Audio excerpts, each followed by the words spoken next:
Welcome back to our channel inside medical education. दोस्तों, आज के इस वीडियो में हम यूरिक एसिड ब्लड टेस्ट के बारे में बात करेंगे। तो चलिए शुरू करते हैं।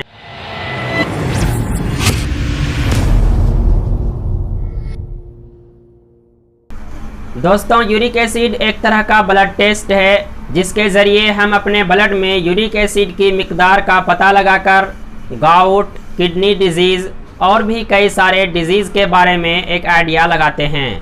तो चलिए अब बात करते हैं कि यूरिक एसिड क्या होता है और यह हमारे बॉडी में कैसे बनता है। दोस्तों, यूरिक एसिड एक तरह का वेस्ट प्रोडक्ट है जो कि हमारे किडनी द्वारा बाहर निकाले जाते हैं।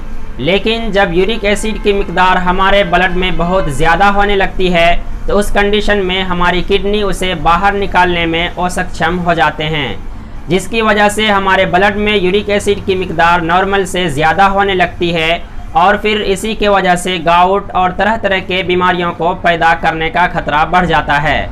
तो चलिए अब बात करते हैं कि यूरिक एसिड का फॉर्मेशन हमारे बॉडी में कैसे होता है। दोस्तों, प्यूरिन के ब्रेकडाउन के फलस्वरूप हमारे बॉडी में यूरिक एसिड का फॉर्मेशन होता है।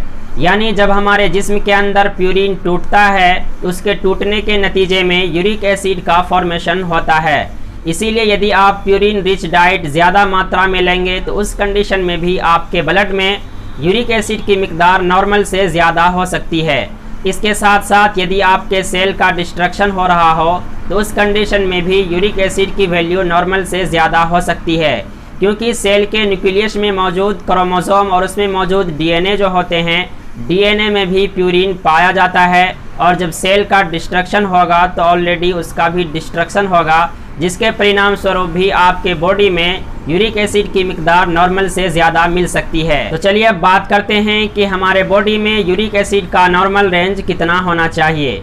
दोस्तों, एडल्ट मेल में यूरिक एसिड का नॉर्मल रेंज 2.5 टू 7.0 मिलीग्राम पर डेसीलीटर होना चाहिए, जबकि एडल्ट फीमेल में यूरिक एसिड का नॉर्मल रेंज तकरीबन 1.5 टू 6.0 मिलीग्राम पर डेसीलीटर होना चाहिए। हालांकि यूरिक एसिड का normal range age, lab, test unit के अकॉर्डिंग भी अलग अलग हो सकते हैं। अब बात करते हैं कि हमें यूरिक एसिड ब्लड टेस्ट की ज़रूरत क्यों पड़ती है।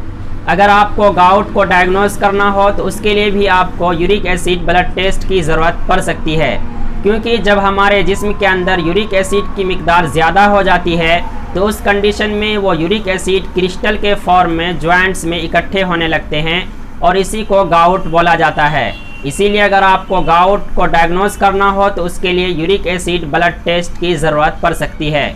इसके अलावा यदि कैंसर का ट्रीटमेंट चल रहा हो तो उसको एसेस करने के लिए भी यूरिक एसिड ब्लड टेस्ट की ज़रूरत पड़ सकती है, क्योंकि कीमोथेरेपी और रेडियोथेरेपी के केस में भी यूरिक एसिड का वैल्यू नॉर्मल से ज़्यादा हो सकता है।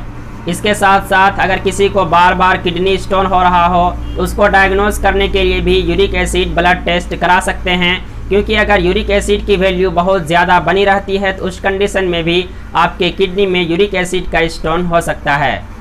तो चलिए अब बात करते हैं कि वे कौन कौन से क्लिनिकल कंडीशन हैं जिसमें यूरिक एसिड की वैल्यू नॉर्मल से ज़्यादा हो सकती है।